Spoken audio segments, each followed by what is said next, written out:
someday you want to get married? Probably. Okay. So this is pretty in line with what statistics say today.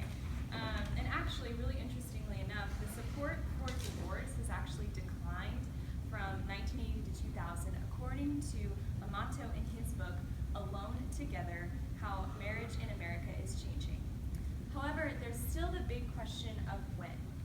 When are people getting married and what are the effects?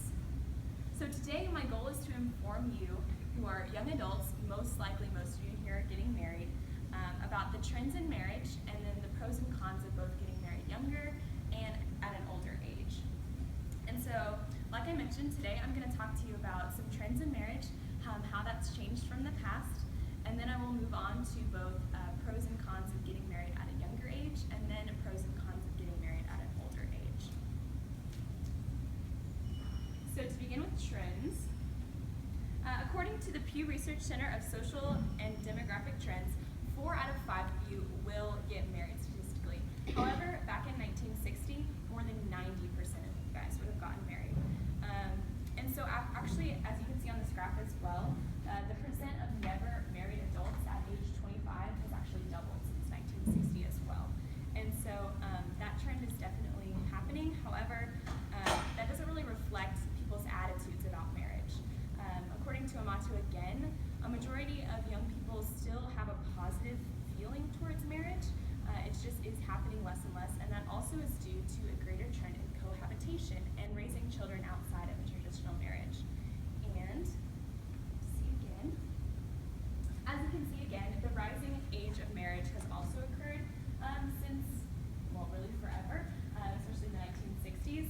And so the average age now is 27 for women and 29 for men versus ages 20, which is how old a lot of us are for women, and 23 for men in 1950. So picture being married right now. It was really likely back in the 1950s. So, okay, so moving on to getting married at a younger age. There are a lot of positives associated with it, which might be contrary to what you believe.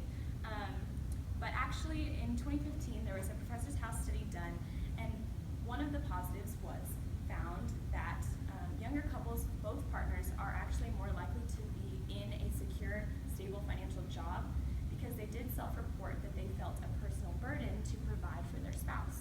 So they are more likely to be in some sort of secure profession.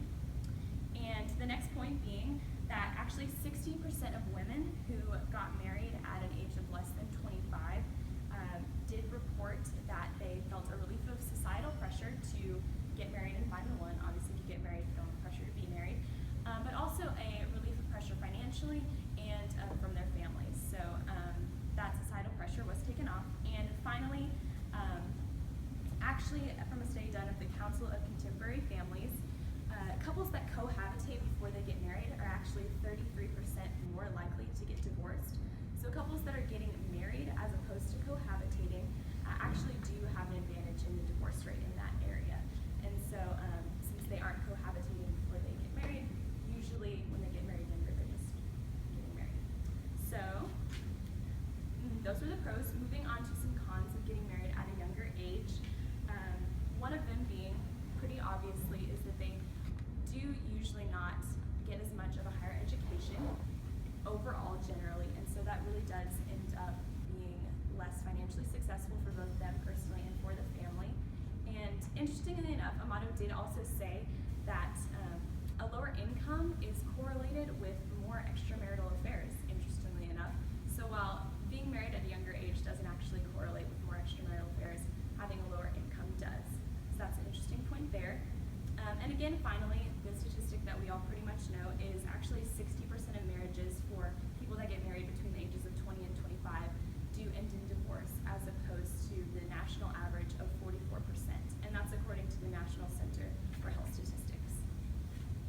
Okay, and so moving on to older marriage, getting married at an older age, some positives here, one of them being they are more likely to have a degree and have higher education and therefore go on to have a higher income, since we all know that having a bachelor or master's degree does usually result in having a higher income there, and so there's more financial success for the family in that sense.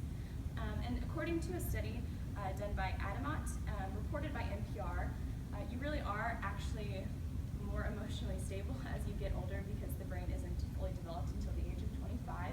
And so a lot of people are aware of that, but since you aren't fully developed as a human before the age of 25, a lot of people use that as an argument to wait to get married, interestingly enough.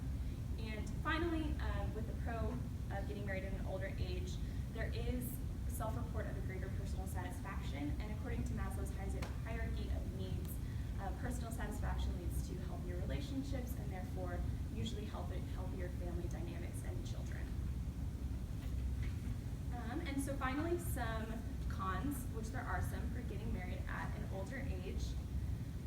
There is a self-reported harder adjustment period. So couples really are having a harder time adjusting to each other since they're so secure in their careers and in their individual lives.